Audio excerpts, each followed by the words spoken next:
China, in its last 2 5-year plans, was focused on industrialization and the building of its cities to take the rural population that was moving to the cities and to industrialize and develop its market economy.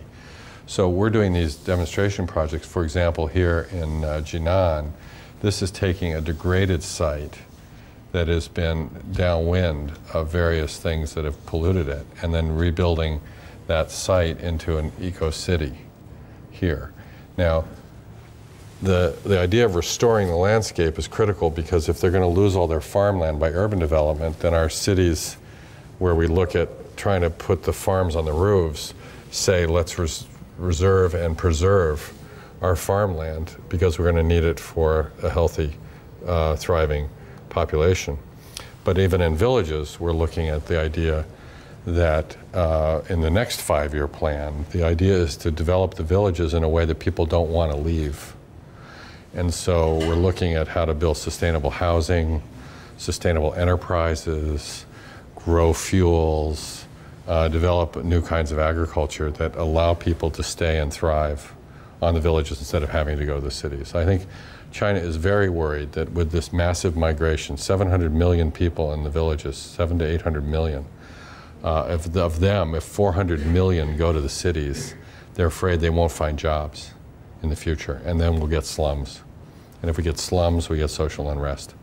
The other problem is, as the cities expand into the countryside, the farmers are concerned their land is being taken for the new development, and so there's civil unrest among the peasants. So any government formed by a peasant uprising has to get worried when the peasants are upset. So that's the part of the new model.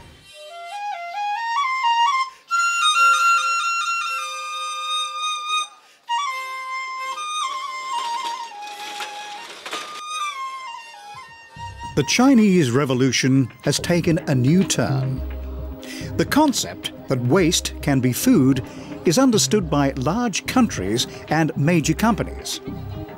If the concept can only find its way to the consumer, then the revolution can begin. We have the opportunity now. We have now smart designers, young scientists, and it's time just to reinvent everything. And everybody can do his own work. He can go to the supermarket and can say, hey, can I compost it? Can I burn it without a filter? Yeah. Or do you take it back? Yeah.